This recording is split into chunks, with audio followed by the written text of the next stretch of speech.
에스겔서 말씀을 여러분 잘 보고 계시죠? 네, 우리 아이들 제가 알기로는 우리 자녀 다음 세대들은 그 새벽나라하고 예수님이 좋아요? 맞습니까? 예수님이 좋아요죠? 열심히 보고 있어요. 어떤 아이들은 하루도 빠뜨리지 않고 열심히 하는 아이들도 있다는 이야기를 들었어요.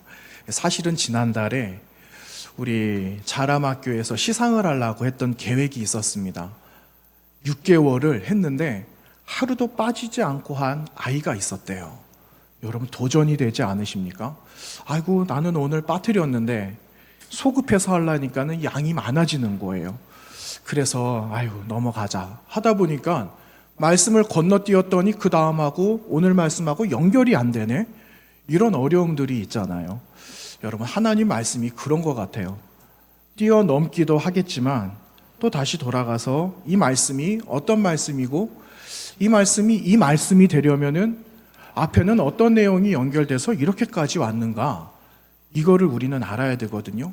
내가 좋아하는 것만 먹게 되면 아파지게 되잖아요. 편식하면은 병나잖아요. 하나님 말씀도 그런 것 같아요. 하나님 말씀도 편식을 하게 되면 어려워지는 것 같아요. 그래서 이때는 이 말씀 주시고 저 때는 저런 말씀도 주시지만 말씀을 잘 일관되게 이어서 잘 볼 수 있는 마음과 귀가 또 생각이 있어야 되겠죠. 우리 모든 성도님들의 삶이, 우리 자녀들의 삶도 그러한 하나님의 말씀 가운데 흔들리지 않고 이탈하지 않고 그 자리를 잘 지켜나가는 우리 모든 세대가 되기를 간절히 원합니다. 에스겔서 말씀은 여간 어렵지 않아요. 참 어려운 말씀인 것 같아요. 이 말씀을 묵시문학 이렇게 말을 하거든요. 여러분 묵시다라는 말은요 좀 어렴풋하게 확실하게 알지 못한다라는 겁니다. 예를 한번 들어보면은 우리 아이들도 여기 있으니까 밤새 꿈을 꿨습니다. 꿈을 꿨는데 어떤 거는 선명하게 무슨 내용인지 아는 것이 있어요. 그런데 이거는 두리뭉실하게 이게 무슨 내용인지 알지 못할 때가 있습니다. 그러면은 잊혀지는 일들도 많이 있지만 꿈꾼 게 이상해요. 뒤숭숭하기도 하고 이게 도대체 무슨 내용인가 한번 물어봐야 되겠다.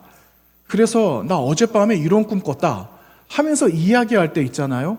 그러면 어떤 분들은요 꿈을 마치 누구처럼 잘 풀까요? 요셉처럼 요셉이나 다니엘처럼 지혜로운 사람들이 또 있는가. 그래서 그런 사람들을 통해서 꿈 이야기를 이렇게 하게 되면 아 그거는 하나님께서 그런 마음 주시는 것 같아 하는 그러한 메시지들을 우리는 들은 적이 있어요. 나누어 본 적도 있고. 그런 가운데 그래? 그러면 한번 기도해 볼까? 하면서 기도하면서 아 그때 그 꿈이 아무것도 아닌 것 같았는데 그 꿈이 내가 기도하면서 이런 내용이었다. 이런 하나님의 뜻이 있었네 라는 것을 느끼거나 발견할 때가 있어요. 여러분 이 에스겔서 말씀을 우리가 지금 보고 있는데 몇 장 되지는 않았어도 온통 이 말씀이 도무지 무슨 말씀인지 잘 모르겠습니다. 오늘 우리가 10장에 15절에서 22절까지 말씀을 나누었는데 쉽게 말하면 이건 좋은 뜻인지 나쁜 뜻인지 하나님께서 우리에게 무슨 벌을 내리신다라는 하는 건지 아니면 우리에게 내가 너를 복 주시겠다, 복 주겠다 하시는 하나님의 말씀인지 우리는 잘 모르겠어요. 그런데 이 말씀을 다시 한번 곱씹어보고 또 다시 한번 연결을 해보면 아 어떤 말씀이구나 라는 것이 어렴풋하게 느껴지거든요. 그런데 오늘 말씀도 쉽게 이해할 수 없는 그런 말씀이라는 겁니다. 여러분 이 말씀을 나누었는데 어떤 내용인 것 같습니까? 우리 자녀들도 있고 그런데 제가 좀 쉽게 오늘 말씀을 전하려고 오늘 서두에 이런 이야기를 한번 해보겠습니다. 여러분 어디가 가장 편하세요? 여러분 지내시는 많은 공간들이 있잖아요. 그런데 많은 공간 가운데 벌써 집이라고 대답을 하신 것 같아요. 그렇죠? 네, 이렇게 빠릅니다 우리는. 여러분 우리는 집이 너무너무 편해요. 이 더운 여름에도 우리 어디 가자 이러면은 아 집이 좋다, 만사 귀찮다 막 그렇게 말씀들 하시더라고요. 이제 어르신들 보니까 집이 좋지. 아니 어디 가면은 시원하고 좋으니까 어디 그냥 하루 나갔다 옵시다 해서 나갔는데 와보니까 집이 역시 좋거든요. 이렇게 잘 갔다 와서 집에 딱 들어오고 나서 하는 말, 아유, 집만큼 편한 곳이 없네. 초가 삼간도 나는 만족한다. 옛날에 여러분 그런 찬송 많이 불러보셨잖아요. 초가 삼간도 나는 만족하네. 값진 재물도 내게 없지만 하면서 그 찬양 얼마나 많이 불렀어요. 내가 두 다리 뻗을 수 있고 내 마음이 편한 곳이면은 얼마나 그곳이 좋아요. 그곳이 여러분 집 아닙니까? 어느 어머니가 계셨대요. 어머니가 두 아들이 있었답니다. 두 아들이 있었는데 두 아들 형편들이 각각 달랐던 거예요. 큰 아들 집을 가게 되었어요. 근데 이 큰 아들은 소위 세상적으로 말하면은 성공한 아들, 잘 사는 아들이에요. 엄마의 자랑이 되었죠. 부모님의 자랑이 되는 그런 아들로 살아갑니다. 그래서 이 무더운 여름에 우리 집에는 하루 종일 에어컨 틀기가 너무 부담이 되는데 이 잘 사는 아들 집에 가면은 이 여름 내내 틀어놓거든요. 그러니까 어디 피서 안 가도 될 만큼 너무너무 시원한 곳이에요. 그래서 어머니 좀 오세요. 여름 좀 보내고 가세요. 하고 큰 아들 집에 갔는데 마음이 불편한 겁니다. 이 아들이 너무너무 바쁜 거예요. 사는 건 잘 살고 먹는 것도 풍족하고 다 괜찮은데 집도 뭐 의리의리한 그런 집에 잘 살고 있는데 마음이 너무너무 불편해요. 왜 이렇게 내 마음이 불편하지? 그래서 그 엄마가 생각을 해보는 거예요. 생각을 해보니까는 아들 얼굴 보기가 힘든 거예요. 아들 일찍 나갔다가 늦게 바쁘게 살아가니까 아들 보기는 힘들어. 요즘 맞벌이 많이 하잖아요. 그러니까 맞벌이 하러 나갔다가 아이들은 어느 정도 커가지고 이제는 아침에 나가면 밤늦게 옵니다. 공부한다고. 졸지에 이 집 지키는 집순이가 된 거예요. 너무 마음이 불편하게 된 겁니다. 마음이 불편하죠. 아유, 내가 이거 어떡하지? 내일이라도 집으로 갈까? 이러한 고민을 매일매일 하는 겁니다. 어떻게 하지? 그런데 여러분 또 하나 아들이 있다라고 그랬잖아요. 그 아들이 있어요. 이 아들은요, 아픈 손가락이에요. 아픈 손가락. 늘 손가락이 아파. 어떻게 하면 이 아이의 이 아픈 손가락, 내 아픈 손가락을 동염해서 통증이 없어야 되는데 어떻게 하면 이 아들 근심 걱정이 좀 없을까? 내가 좀 근심 걱정 없이 살 수 있을까? 그래서 아들네 집에 갔어요.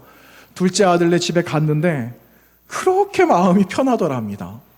왜? 이 아들은요, 그냥 가까이 있는 거예요. 가까이 있으면서 그 부모님의 마음을 헤아려 드리는 거죠. 이제 아버지, 어머니, 우리는 살아가는 것이 비록 이런 초라한 집에 살아가고 있지만 계시는 동안 좀 편하게 좀 계시다 가세요. 뭐 필요한 거 있으시면 말씀하시고요. 이러면서 그 아들이 부모님의 마음을 헤아려 드렸다라는 겁니다. 그러니까 내가 이 조그만 집에 같이 있는 것도 식구들 불편할 건데 그래도 그 아들이 챙겨주는 마음이 있으니까 내가 차라리 여름을 여기서 보내다 갈까? 내가 좀 공급해 줄 만한 것이 있으면 좀 도와줄까? 이런 어머니의 마음이 있었다라는 겁니다. 자, 여러분, 첫째 집에 오래 계시고 싶으세요? 아니면 둘째 집에 오래 계시고 싶으세요? 정답은 몇 번일까요? 네, 정답은 다 2번이에요. 우리는 약속도 안 했는데 마치 약속이 나온 것처럼 2번이라고 다 대답을 해요. 그쵸? 여러분, 오늘 말씀이 어떤 말씀일까요? 바로 이런 말씀입니다. 제가 서두에 지금 이야기해드린 것처럼 우리 하나님께서 거하실 성전, 사람들 생각은요, 하나님의 이 성전, 하나님의 영은 하나님의 성전에만 있다라고 생각을 했던 것이 100%. 성전 밖에도 우리는 하나님이 계시는데 고대 사람들의 생각에는요, 하나님은 어디에만 계신다? 성전에만 계신다라고 생각했던 게 대부분 생각이었습니다. 그런데 오늘 말씀에는 다 거두절미하고 하나님께서 내가 예루살렘 성전 떠나고 싶어, 그런 말씀이에요. 여러분, 오늘 말씀 제목이 어떻게 되고 있죠? 집 떠난 하나님이에요. 집 떠난 하나님. 제가 원래는요, 첫 번째 이 말씀 제목을 집 나간 하나님 이렇게 썼습니다. 집 나간 하나님. 집 나간 하나님 썼는데 이상한 겁니다. 괜히 좀 이상할 것 같아요. 그래서 하나님이 집을 나가셨다. 조금 수정해서 다듬었어요. 그래서 뭐라고 썼냐면은 두 번째는 집 떠난 하나님 이렇게 했는데 집 나간 하나님이나 떠난 하나님이나 뭐 의미는 비슷합니다. 그런데 조금 더 마음을 열어서 조금 더 성경적으로 좀 써보자. 이래서 뭐라고 썼냐면은요. 집, 괄호 열어서 성전 이렇게 해서 떠나신 하나님 영광 이렇게 썼습니다. 여러분 오늘 말씀의 내용은요. 하나님께서 성전을 떠나셨다라는 충격적인 이야기입니다. 여러분 만약에 하나님께서 이곳에 계시지 않으신다면 여러분 우리는 이 자리에 모일 이유가 있을까요? 없을까요? 이유가 없죠.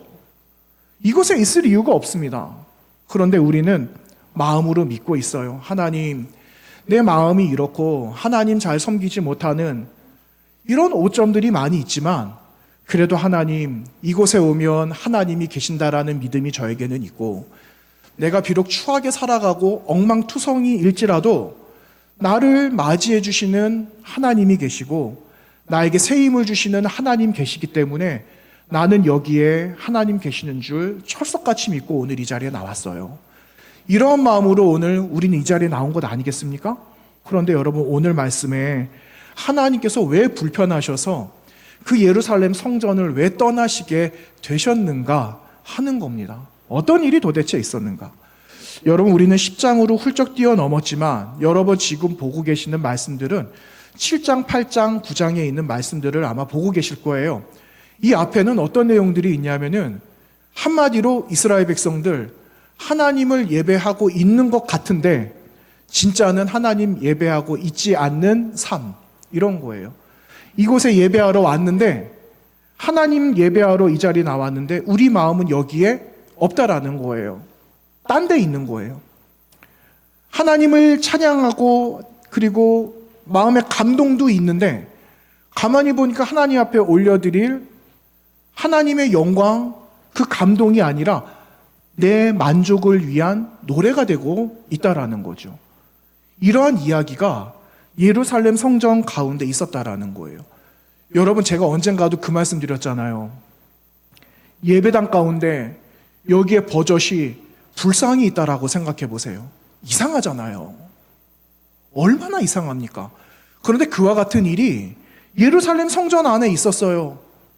이 사람들이 섬기고 있는 우상들, 이러한 신들을 성전에다가 버젓이 갖다 놓고 이것이 하나님인 양 이렇게 섬겼던 사람들의 추악한 모습들이 이 앞에 기록되고 있는 것을 아마 여러분 보셨을 겁니다. 보고 계실 거예요. 그러니 하나님께서 결정하신 거, 야, 나 너무 불편해. 너희들은 이 자리에 나와서 예배는 하고 있는데 너희들 마음을 보니까 나를 향한 마음이 아닌 것 같다. 그래서 내가 떠나기로 마음을 먹었어. 하는 그 말씀이 오늘 말씀이에요. 여러분 오늘 이 자리 또 나오셨어요. 지난주 지나서 오다 보니까 7월 마지막 주까지 왔어요. 이제 며칠 또 지나면은 8월 첫 주 맞이하겠죠?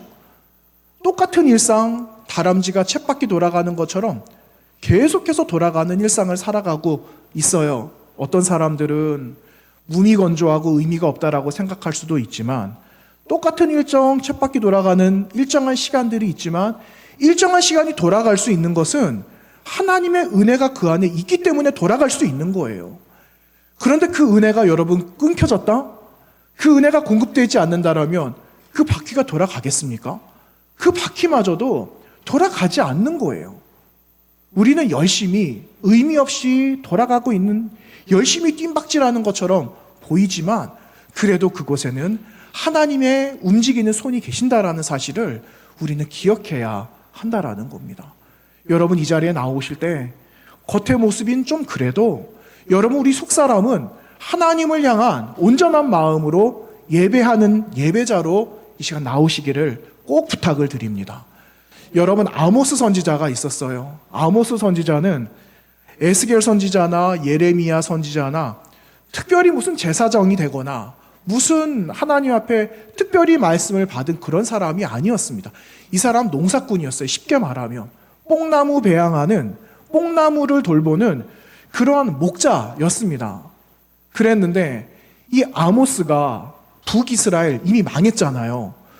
북이스라엘이 망하기 전에 북이스라엘 사람들에게 말씀을 전했어요. 어떤 말씀을 전했는가 하면은요, 여러분 아모스서 5장 말씀입니다. 이제 화면에 좀 나올 텐데 아모스 5장 21절에서 23절 말씀 제가 읽어보겠습니다. 북이스라엘 사람들이 하나님을 어떻게 예배했는지, 하나님 왜 이렇게 말씀하셨는가. 21절을 내가 너희 절기들을 미워하여 멸시하며 너희 성회들을 기뻐하지 아니하나니 너희가 내게 번제나 소제를 드릴지라도 내가 받지 아니할 것이요 너희의 살찐 희생의 화목제도 내가 돌아보지 아니하리라. 내 노래 소리를 내 앞에서 그칠지어다. 내 비파 소리도 내가 듣지 아니하리라. 여러분이 무슨 일이 있었을까요? 북이스라엘 사람들이 하나님 예배하는데 마음 딴 데 있는 겁니다. 이 사람들 유대 사람 아니에요? 그러면 기본적으로 3번 예배해야 되는 큰 절기 있잖아요. 근데 그 절기에 정해진 예물을 가지고 하나님 앞에 예배를 드리는데 이 사람들 마음은 딴 데가 있는 거예요. 그냥 형식적으로 드리기에 급급한 거죠. 그러니까 하나님께서 그러시는 겁니다. 너희들 가지고 오는 이 재물 더 이상 안 받겠다. 너희들의 껍데기만 가지고 오면 뭐하냐? 너희들 마음은 없는데. 이건 거죠. 형식적으로 할 것 같으면 차라리 안 하는 게 나아. 왜 그렇게 하면서 더 범죄하고 있냐? 너희들 마음 딴 데 가 있는데 그 마음 내가 모를 줄 아느냐? 하시면서 하나님께서 예배 받기를 거부하시는 거. 그래서 결국은요, 북이스라엘 망하게 되잖아요. 북이스라엘이 아수르에게 망하게 되잖아요.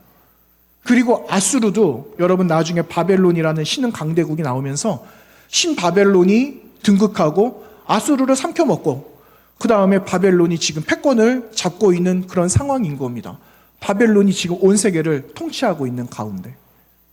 이런 상황에서 여러분 이스라엘 백성들이 더 이상 하나님 예배하는 것을 더 이상 할 수 없는, 내가 더 이상 너희들의 예배를 받지 않겠다 하시는 하나님의 결정, 그 결단, 그래서 성전을 떠나시는 하나님의 모습이 오늘 말씀 22절까지 기록되어져 있는 말씀입니다. 여러분 하나님께서 원하시는 게 뭘까요? 하나님께 이만큼 싸가지고 하나님 여기 있습니다 받아주세요 하면 하나님 그 마음 받아주실까요? 내 마음 딴 데 있는데 내가 하나님께 잘 준비된 찬양으로 하나님을 찬양하기로, 요즘에 유행하는 찬송, 사람들 많이 부르는 찬송, 이런 거 막 가지고 와가지고 찬송하는데 보니까 나 만족을 위해서 하고 있는 거예요. 그 찬송 하나님 받아주실까요? 하나님 무엇을 원하실까요? 나 너 만나고 싶다. 나 너하고 좀 대화하고 싶어. 나 너하고 좀 이야기 좀 하고 싶어. 하나님 그렇게 말씀하지 않으시겠습니까? 여러분 그 마음을 여러분 오늘 발견하시기 바랍니다. 이미 우리 알고 있는 마음이잖아요. 이 마음을 회복해야 된다라는 거예요. 여러분 하나님께서 떠나신다. 하나님이 성전을 떠나시는데 확 이렇게 떠나지 않으세요. 하나님께서 어떻게 떠나시는지 아십니까? 하나님께서 마치 뒤에 뭐를 흘린 것 마냥 쭈뼛 하시는 그 하나님의 모습을 오늘 말씀에서 여러분 볼 수가 있습니다. 여러분 10장 말씀 18절 말씀 한번 보세요. 오늘 본문 10장의 18절 19절 말씀을 보시면은요, 이런 말씀이 기록되고 있어요. 하나님의 영광이 성전의 문지방을 떠났다 이렇게 말씀하고 있죠. 구룹 위에 머물렀다. 여러분 이 구룹이라는 것은 우리는 본 적이 없어요. 하나님의 궤를 덮고 있는 뚜껑을 말합니다. 그런데 그 뚜껑에는요, 천사의 큰 날개가 서로 마주보고 있어요. 그 날개를 말을 해요. 그 위에 하나님의 영광이 머물러요. 그룹들이 날개를 들고 내 눈앞에 땅에서 올라가는데 그들이 나갈 때 바퀴도 그 곁에서 함께 했다. 여러분 이 말씀은 이미 에스겔서 저 앞에 1장부터 3장 가운데 있었던 4가지의 생물에 관한 모습이 나왔어요. 바퀴가 바퀴 속에 또 있다. 눈이 있다. 막 굴러간다. 이거는 하나님의 운행하심이 어디든지 떠날 수 있고 움직일 수 있다라는 것을 말을 하고 있는 거거든요. 그런데 그 하나님의 영광이 문지방에서 어디로 이어지고 있느냐면요, 19절 중반 이후의 말씀 보면은 동문 이렇게 말씀이 나와요. 여러분 이 동문이라는 말은요 출입구를 말을 해요. 하나님의 영광이 들어가는 곳, 하나님의 임재가 들어오는 곳.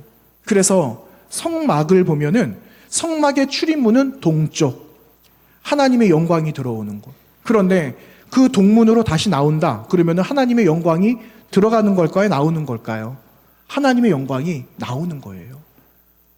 최종적으로 이제 나가신다라는 것, 떠나신다라는 것을 보여주고 있는데 하나님께서 확 떠나지 않으시고 하나님께서 문지방에 서성거리시다가 그리고 조금 있다가 그래 내가 더 이상은 머물 수가 없겠다 하고 결정 내리신 것이 내가 이제는 떠나야 되겠다 하고 말씀이 동문으로 나오고 있는 거예요. 하나님의 영광이 완전히 떠났다라는 그런 내용인 거죠. 여러분, 하나님의 영광이 떠났다라는 것은 단순하게 지금 이곳에 같이 있었던 어머니가 당신 집으로 가셨다라는 것을 의미하는 게 아니에요. 무슨 말이냐? 하나님의 영광이 떠났다라는 건 너하고 나하고 이제 아무런 관계가 없다라는 거예요. 내가 더 이상 너희들과 함께 할 수가 없어. 이것을 보여주는 거죠. 그러니까 완전하게 그들의 영적인 상태가 완전히 바닥을 치게 되었다라는 것을 말씀하고 있는 겁니다. 여러분, 그 결과가 얼마나 혹독해요. 70년 딴 곳에서 살다가 오잖아요. 70년 살다가 우리 집으로 왔는데 집은 폐허덩이였고 손볼 곳이 얼마나 많이 있습니까? 이렇게 비참하고 혹독한 결과를 여러분 오늘 말씀에서 우리는 한번 생각해 볼 수가 있는 겁니다. 여러분, 우리의 영적인 상태를 한번 점검해 봅시다. 날이 더워요. 하나님 말씀 보기도 힘들어요. 같이 만나는 것도 어렵고 그 말씀대로 살아가기도 너무너무 힘든 여건이에요. 그런데 그 가운데서도 환경과 사람과 이 모든 것을 아랑곳하지 않고 끝까지 그 자리를 지키는 신실한 하나님의 사람이 있기 때문에 여러분, 우리는 지금도 하나님을 예배할 수 있다라는 사실을 기억하셔야 됩니다. 여러분, 하나님의 영광이 떠나면은 아무것도 없는 것 같잖아요. 이제 큰일 났다 싶잖아요. 그런데 하나님의 역사는요, 여기서 끝나지 않으신다라는 거예요.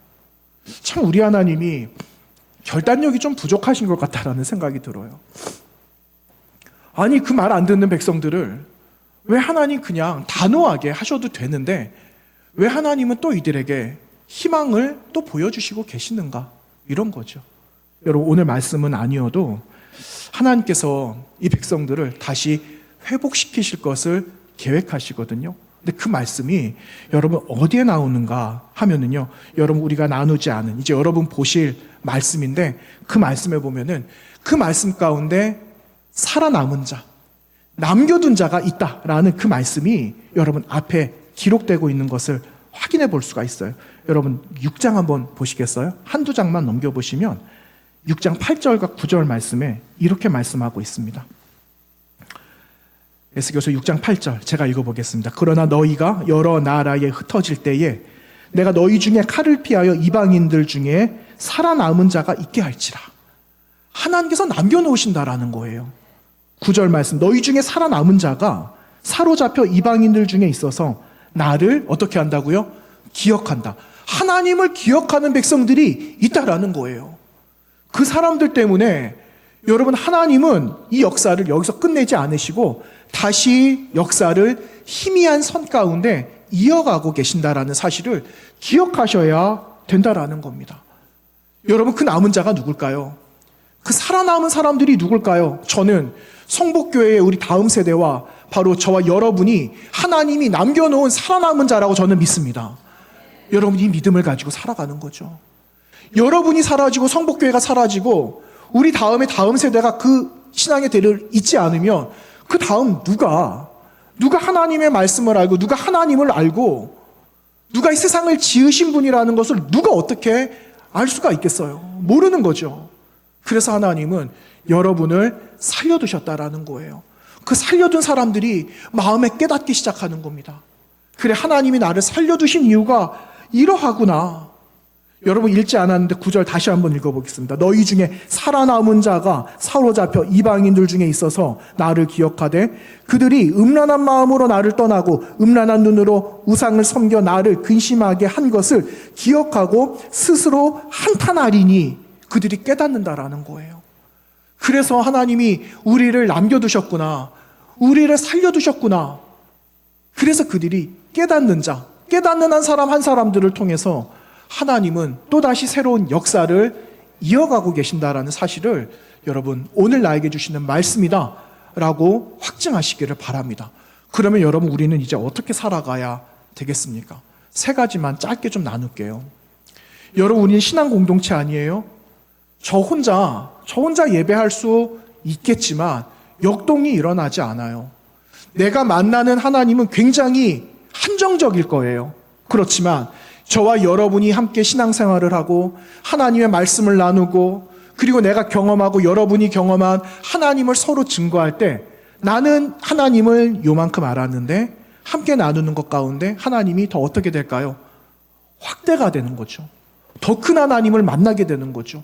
그래서 여러분 우리는 공동체를 끝까지 이루어야 되는 겁니다. 여러분 절대로 이탈하시면 안 돼요. 여러분이 계셔야 될 자리는 어디입니까? 여기예요, 여기. 딴 데가 아니라 여기입니다. 내가 지금 예배하는 이 자리를 지키셔야 돼요. 그래야지 공동체가 유지가 되는 겁니다. 제가 오늘 어떤 마음이 들었냐면요.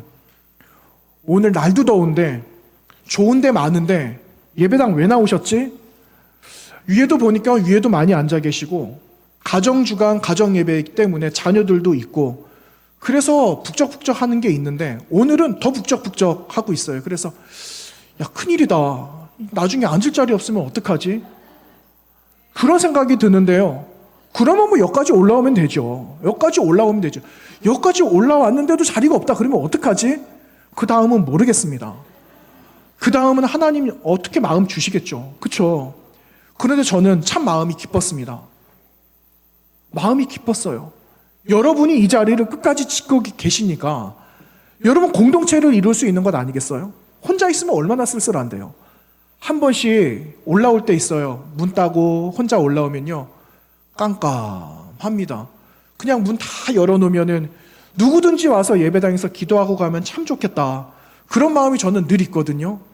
그런데 문을 꼭꼭 걸어 잠궈요. 보안 때문에 뭐 이런 것들 때문에 저는 언젠가 문을 열어놓을지도 모릅니다. 그럼 여러분 올라오셔서 기도하시고 돌아가십시오. 이곳에서 하나님을 만나시면 되니까. 그렇죠? 그래서 여러분 우리가 공동체를 끝까지 이루어가는데 이 자리에 나오신 여러분들 나오실 때의 마음이 어떠한가 이거예요. 하나님 앞에 나올 때 진짜 마음 가지고 오세요. 아이고 교회 가면은 김집사 보기도 싫은데 내가 또 그 얼굴 또 봐야 돼. 그러지 마시고 여러분 그 자리에 하나님 보고 나오는 거지 뭐 신목사 보러 나오시는 겁니까? 아니거든요. 하나님 보러 오시는 거지. 그 마음으로 그 자리 지키는 거에 내 자리니까 그 자리를 잘 지키시면 여러분 공동체를 함께 이루어 나가는 겁니다. 여러분 두 번째 나 자신의 문제입니다. 나 자신의 문제. 그림 하나 보여드릴게요. 우리 아이들이 있어서 그림을 한 4컷 준비했어요. 여러분 이거는요 그 로버트 멍어 목사님의 내 마음 그리스도의 집이라는 유명한 책이에요. 아주 유명한 소설입니다. 그런데 이 소설 가운데 예수님이 찾아오시거든요. 예수님이 같이 교제하기를 원하세요. 자 이제 여러분 하나님께서 여러분을 찾아오셨습니다. 여러분과 교제하기를 원하세요. 생각의 방입니다. 서재. 여러분 어떤 그림입니까? 주님과 내가 같이 교제를 하고 있어요. 하나님의 말씀도 듣고 하나님 이건 뭐죠? 하고 물어보기도 하고 그래서 오며 가며 하나님하고 대화하는 그런 서재. 여러분의 서재. 하나님과의 만나는 공간. 그런 공간이 있으시죠? 있으세요? 그 자리에 여전히 하나님도 계세요? 그런데 그 다음 한번 볼까요? 그 다음에 사람들이 막 오기 시작해요. 그래서 같이 말씀들을 나누기는 합니다. 나 있잖아. 이번 주에 이런 일이 있었고 하나님 그런 나에게 마음을 주셨어. 하는 이러한 저런 이야기들을 막 같이 나누어요. 관계를 나누는 거죠. 그리고 여기는 거실 관계의 방인데 이야기하다 보니까는요. 야, 박 집사님 어디 아파트 새로 분양받았대더라. 이런 이야기가 막 시작돼가지고 이제는 중간에는요. 예수님 이야기가 온데간데 없이 사라져 버렸어요. 여러분 깜깜한 곳에 누가 지금 계십니까? 예수님 혼자 지금 홀로 서 계시고 계세요. 여러분, 우리의 마음에는 지금 어떻습니까? 하나님과 교제하면서 지금까지 왔는데 세상의 이슈들, 세상의 수많은 관심거리들이 나를 지배해버리고 말았습니다. 우리 아이들 공부한다고 얼마나 힘들어요. 그러다 보니까 좋은 학교 가서 좋은 직장에도 취직도 해야 되고 온갖 거기에만 생각이 있으니까 내가 어려울 때는 하나님께 기도했는데 지금은 살만하고 공부할 만하고 대학교도 갔고 이제는 취직도 했고 이제는 하나님 필요 없다. 그래서 하나님을 옆방에다가 그냥 홀로 계세요. 했던 우리의 마음이 지금 이런 관계의 방이 되었다라는 겁니다. 여러분 어떠십니까? 솔직하게 한번 이야기해 보면 좀 어떠세요? 조금 찔리잖아요. 저도 찔립니다. 저도. 그런 마음이 우리 다 있어요. 그래서 하나님께서 도무지 내가 이렇게 둬서는 안 되겠다 해서 다시 찾아오시는 세 번째 방이 어떤 방이냐면 숨겨진 죄의 방이에요. 여러분 작은 벽장, 여러분의 작은 벽장이 있으시죠? 거기에 지금 뭐가 있습니까? 여러분 작은 벽장 안에 은밀하게 숨겨놓은 것들이 있습니다. 나만 아는, 하나님만 아시는, 몰래 숨겨둔 것, 이런 것들 있잖아요. 이걸 해결하지 못한 우리들의 마음이 있다라는 거예요. 근데 그거를 주님이 아시거든요.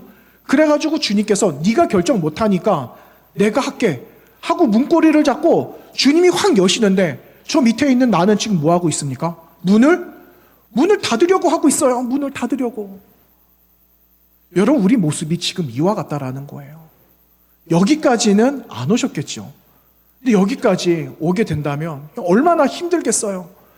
내가 이렇게 강제적으로 나를 강압적으로 다스리고 나에게 명령하시는 하나님이 싫다 하고 떠나버리면 다시 돌아오기가 얼마나 힘들겠습니까? 아직은 괜찮습니다. 제가 뵈니까 아직 숨겨진 죄의 방을 은밀하게 가지고 계시는 분은 아무도 안 계신 것 같아요. 얼마나 다행인지 모릅니다. 여러분 숨겨진 이 은밀한 죄의 방을 혹시나 가지고 계신다면 여러분 오늘 가기 전에 결정하세요. 결정하셔야 됩니다. 당장에 안 됩니다. 서서히 하세요. 서서히.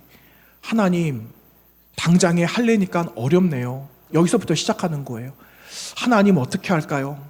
엄마 아빠한테 맨날 거짓말하고요 하는 우리 아이들 크고 있기 때문에 거짓말하는 마음이 왜 없습니까? 있죠. 엄마 아빠 몰래 삥땅 뜯은 거 있어요. 뭐 이런 거. 그쵸. 학생 때 그런 거 하잖아요. 학생 때 그런 거 있죠. 우리 가족들 몰래 뭐 한 거, 성도들 몰래 내가 하나님 앞에 예배 잘 드리고 있다라고 그러는데 답답해서 점집 문 두드리고 갔던 하나님 그런 습관적인 것도 있었어요. 하나님 죄송해요. 여기서부터 시작하는 겁니다. 여기서부터. 그래서 내 자리를 다시 하나님께 맡겨드리는 거죠. 그러면 하나님께서 어떻게 하실까요? 이제 너가 다 하려고 안간힘 쓰지 마라. 이렇게 말씀하시면서 우리가 할 수 있는 마지막 결단은 네 번째 방이에요. 무엇이냐면요. 소유권을 이전해 드리는 거예요. 하나님, 나 이 마음 나에게 있었지만 하나님께 다 드릴게요. 내가 아무리 생각해도 숨겨진 은밀한 이 죄의 방은 내가 할 수 없다라는 것을 하나님 알게 되었어요. 그러니까 다 드릴 테니까 하나님께서 알아서 하세요. 하고 나의 인생의 이 집문서를, 이 열쇠를 하나님 앞에 맡겨드리는 겁니다. 하나님께 맡겨드리는 거. 여러분 하나님께 맡겨드리세요. 지금 뭐 하다 보니까 엉망투성이잖아요. 아무것도 안 됐잖아요. 어떻게 해야 될지 모르겠잖아요. 저 알고 있거든요. 한 번씩 우리 성도님들이 오셔서 일은 내가 저질렀는데 도무지 못하겠다 하시는 분들이 한 번씩 찾아옵니다. 그래서 같이 기도하고 있는데 하나님께 맡기는 거예요. 하나님께 소유권을 이전해 버리세요. 그러면 하나님이 해결해 주십니다. 얼마나 자유롭고 얼마나 가벼워요. 들켰을 때는 너무너무 힘들고 수치스럽고 그랬는데 그 마음 들키고 나니까 오히려 더 나아요. 아유, 차라리 들킨 게 속이 다 후련하다. 이럴 때 있잖아요. 두 다리라도 뻗고 잘 수 있겠다. 그런 겁니다. 소유권을 하나님께 이전해 드리면 됩니다. 여러분, 마지막 어떻게 해야 될까요? 마지막 이 마음으로 하나님이 주신 은혜를 채웠어요. 이 은혜를 세상으로 흘려보내는 겁니다. 내가 만난 하나님, 내게 주신 은혜. 저는 여러분 에스겔 말씀 가운데 에스겔 47장을 너무너무 좋아하는 말씀이에요. 에스겔 47장은요, 하나님의 영광이 회복이 되어지고 하나님의 영광이 성전의 문지방에서 다시 온 세상으로 흘러가는 하나님의 은혜의 강물을 이루는 그 말씀이 에스겔 47장에 기록되고 있어요. 여러분, 그 말씀 한번 볼까요? 에스겔 47장 이제 나중에 나누게 될 건데 우리 조금 먼저 봅시다. 47장 1절 말씀. 1절 말씀에서 12절 말씀인데요. 12절까지는 여러분 가서 나중에 보시고요. 1절에서 2절까지 제가 5절까지 보겠습니다. 5절까지 제가 한번 읽어보겠습니다. 그가 나를 데리고 성전 문에 이르시니 성전의 앞면이 동쪽을 향했는데 그 문지방 밑에서 물이 나와, 이 물은요 은혜를 말해요. 하나님의 은혜. 그 문지방 밑에서 물이 나와 동쪽으로 흐르다가 성전 오른쪽 제단 남쪽으로 흘러내리더라. 그가 또 나를 데리고 북문으로 나아가서 바깥 길로 꺾여 동쪽을 향한 바깥 문에 이르시기로 본즉 물이 그 오른쪽에 스며 나오더라.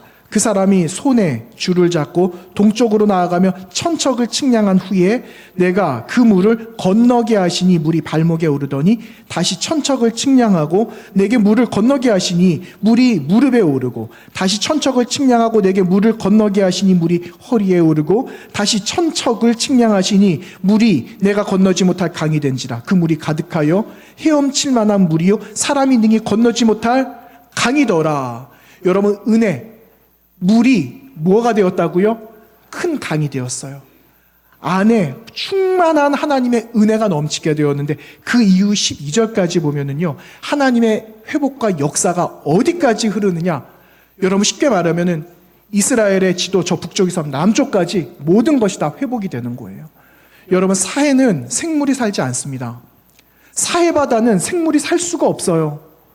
그런데 오늘 말씀에는요, 저 밑에 10절 말씀에 엔게디에서 에네글라임까지 이 말씀이 나와요. 엔게디는요, 저 밑에 사해를 말합니다.